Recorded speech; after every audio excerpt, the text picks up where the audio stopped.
want to follow very closely. Peter, thank you for joining us.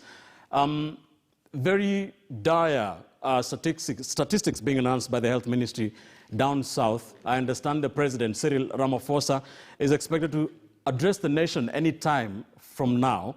Can you just paint for us a picture of how the COVID-19 situation looks like in South Africa today? Yes, right. The President is actually addressing the nation as we speak right now. The situation is quite bad, and the numbers keep going up. I think in the last couple of weeks, we've seen at least an increase of about 12,000 a day, which is quite scary. We're now at a point where it's people that we know, I was actually just thinking just before the interview, a couple of people that I spoke to today who I know personally who have tested positive.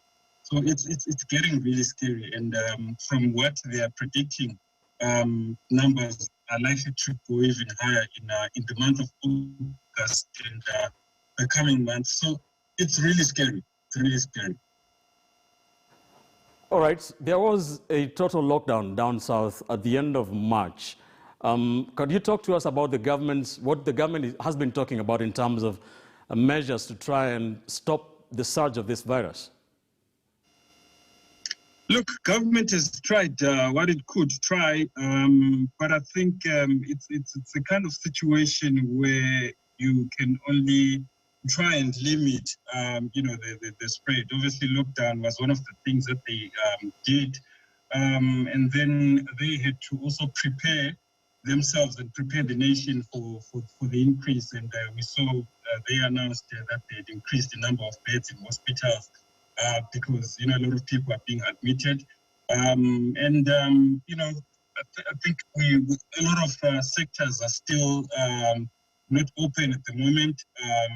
Like for instance, you have issues like things like the alcohol ban.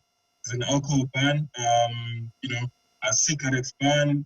So those are some of the things that the government has tried to do just to try and limit the spread. But it's obviously a bit of a tricky situation, and we just pray that things go down at some point because it's really a challenging situation. Is a popular one here in Kenya, and I believe in other African countries. Are we looking at a situation where South Africans could be headed back to a lockdown? Sorry? Are we looking at a situation where South Africans might be headed back to a total lockdown because of the surging numbers of coronavirus? Look, it's quite tricky at this stage because, the lockdown, the initial lockdown that we went to in March had a serious knock on the economy. And there was predictions that about 3 million people, would lose their jobs at that particular point. So what it would mean is if there's another lockdown, you'd likely see a lot more jobs being lost.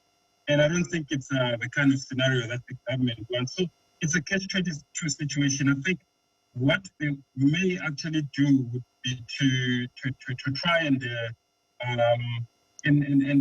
shut down a few of the sectors of the economy, so that at least the economy doesn't totally collapse.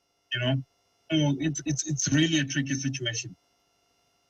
Thank you for talking to us, Peter Dube. Thank you for talking to us from South Africa, the worst affected country on the continent in terms of the COVID-19 global pandemic. As we speak, the President, Cyril Ramaphosa, will be speaking to the nation anytime from now. Away from the COVID-19 pandemic, former Health Cabinet Secretary Cleopa Mailu has told the Senate committee that has been investigating the controversial leased medical equipment for the 47 county governments